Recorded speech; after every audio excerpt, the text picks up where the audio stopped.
My name is Cathy Costello, and I would like to tell you about the day that changed my life forever, the day that turned my world upside down. But first, I need to tell you a little bit about my family. I was married to the most courageous, handsome man I have ever known, the late, great Labor Commissioner Mark Costello. Mark and I were married for nearly 34 years, and we raised our 5 children, 3 boys and 2 girls, in Edmond, Oklahoma. Mark and I were a team. We did everything together, educated our children, raised our children, built businesses together. Mark and I built businesses across the United States and Europe in 60 different industries. Mark loved a challenge, and he took on a challenge in 2010 when he decided to run for public office. It was always the desire of his heart to be a statesman and a servant of the people. We together as a family ran for office, and Mark won. Mark became the Oklahoma State Labor Commissioner, and he beat the incumbent by the largest margin in Oklahoma history.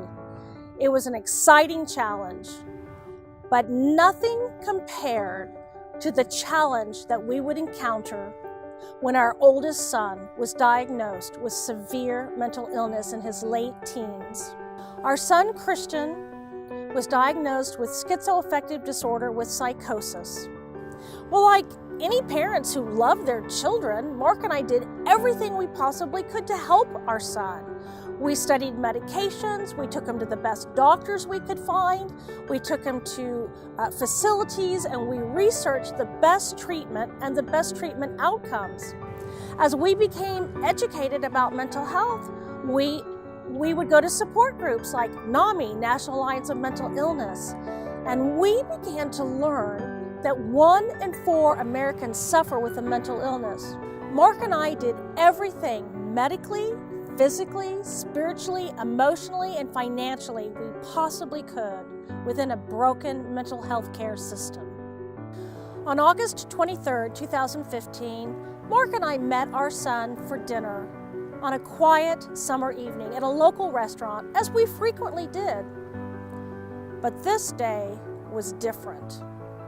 On this day, Christian had quit taking his medication, and during a delusional, psychotic break, my son stabbed his father repeatedly to death. My husband, Mark Costello, died in my arms. Devastated by this tragedy, I gathered my children around me, and I prayed, and I had a choice to make.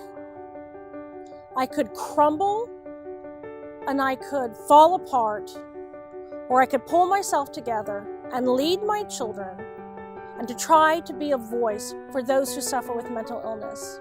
Last year, I testified twice before a Senate hearing committee, and I was instrumental in passing the Labor Commissioner Mark Costello Act, the AOT bill. I traveled to Washington, D.C. in June and met with our congressional delegation and encouraged them to vote for the Helping Families in Mental Health Crisis Act. But I look around and I see broken families and heartache everywhere. With over 900,000 Oklahomans suffering with mental illness and nearly 60 million Americans, mental health is an epidemic in our state and in our country. And I have lived this story. I have lived it through the successes and the failures of the system. It is my desire to help change laws, to bring hope, and to transform people's lives, to prevent other families from experiencing the tragedy that my family has experienced through educating and advocating on behalf of the 60 million Americans who suffer with a brain disorder called mental illness.